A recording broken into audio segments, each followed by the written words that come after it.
रोखठोक वार्तांकन, रोखठोक बातमी।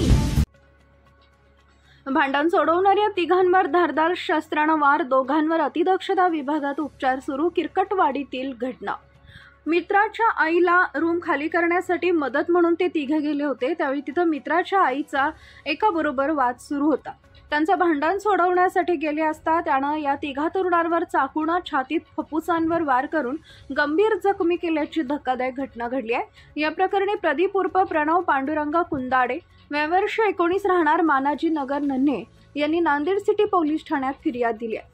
त्यावरून पोलिसांनी सुनील महादेव चव्हाण, राहणार स्वागत लॉजच्या मागे, किरकटवाडी यांच्यावर गुन्हा दाखल केलाय।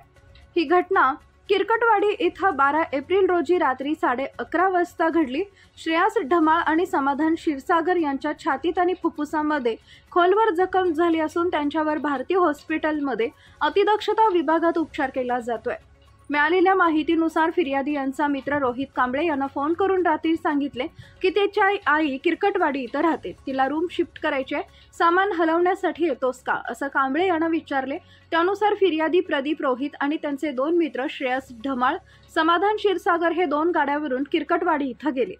इमारतीच्या 3ऱ्या मजल्यावरील रोहित कांबळेच्या आईचा सुनील चव्हाण याच्याबरोबर वाद सुरू होता। तो रोहितच्या आईला 6,000 रुपये मागत होता, तेव्हा ते जिन्यानं इमारतीच्या खाली आले।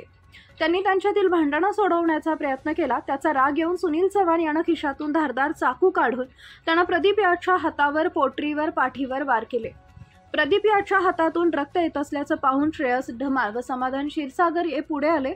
चव्हाण यानं दोघांच्या छातीत जोरदार वार केला। यामुळे तिघे जखमी झाले। त्यांना रुग्णवाहिकेतून भारतीय हॉस्पिटलला उपचारासाठी दाखल करण्यात आले। अधिक चौकशी केली असता याची आई रूम सोडून जात असल्यानं सुनील चव्हाण हा बचत गटाचे 6,000 रुपये दे मग जा असं सांगत होता। त्यावरून भांडणं झाली होती असं सांगण्यात आले। सहाय्यक पोलीस निरीक्षक यादव तपास करत आहेत। महाराष्ट्रातील महत्त्वाच्या आणि ताज्या बातम्या पाहण्यासाठी आमच्या जय हो न्यूज चॅनलला सबस्क्राईब करा आणि बेल आयकॉन प्रेस करा।